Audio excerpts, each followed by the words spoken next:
Welcome to the Deep Dive. If you're looking to get up to speed on interesting topics fast, well, you're in the right place. That's the idea. Quick insights, fascinating subjects. Today we're jumping into Ireland, the Emerald Isle. We've got a list of really curious facts. Yeah, stuff that goes beyond the usual shamrocks and scenery. Exactly. Our mission is to uncover some genuinely surprising things that make Ireland unique. Okay, let's get into it. Right. First up, something pretty wild. No snakes. Ireland is famously snake-free. It's one of those classic facts, isn't it? It is. And you always hear the St. Patrick legend, him chasing them out. Right, the legend. Yeah. But the science suggests something different. Yeah, it's more about the Ice Age, right? They Yeah. just couldn't get there afterwards when the land bridges were gone. Exactly. Post-glacial colonization didn't happen for snakes, which is pretty unusual compared to, say, Britain next door. It really is. Okay, sticking with things that are really old, let's talk pubs. Ah, yes. Can't talk Ireland without mentioning pubs. But this one, Sean's Bar in Athlone, claims to date back to 900 AD. 900? Yeah. That's incredible. One of the oldest, if not the oldest in the world, still running. Imagine the history soaked into those walls.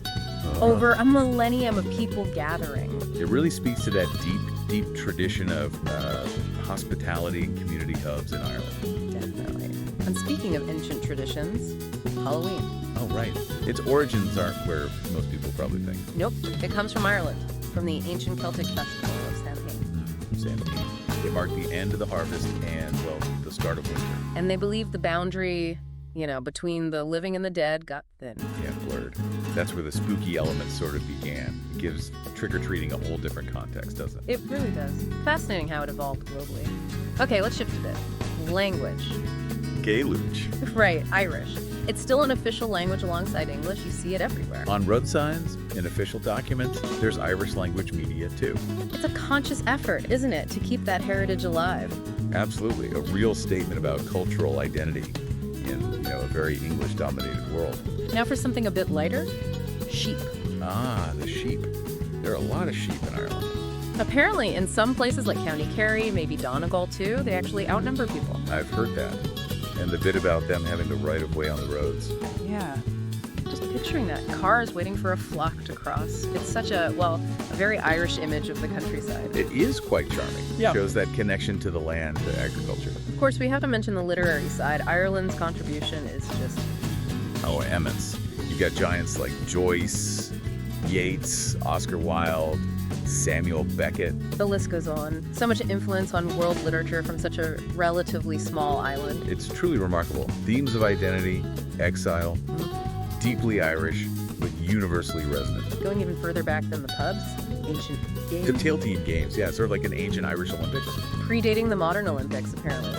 Funeral games originally, but evolved into major sporting and cultural events. Shows a really long history of athletic competitions and big gatherings. Okay, this next statistic is pretty staggering. The diaspora. The number of people worldwide claiming Irish ancestry. It's something like 70 to 80 million people, compared to maybe 5 million actually living in Ireland now. It's massive, yeah. It just shows the scale of immigration over the centuries and how strong those global ties remain. Incredible reach. And for a unique national symbol. The heart. Yes, Ireland's the only country with a musical instrument as its official national symbol. It really highlights how central music is to Irish culture and identity. It's not just a symbol, it's deeply felt. Definitely distinctive.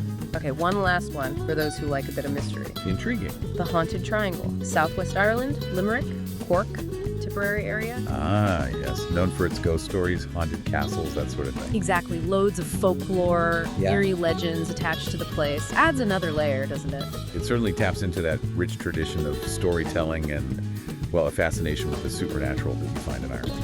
So quite a mix there.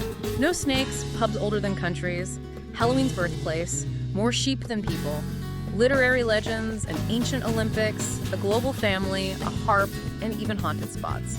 It just shows there's so much more depth and quirkiness than you might initially think. Absolutely. So as you listen, which of these curious facts really grabs you? Which one makes you want to, dig a little deeper into Ireland's amazing history and culture? Something to ponder. That's our deep dive for today.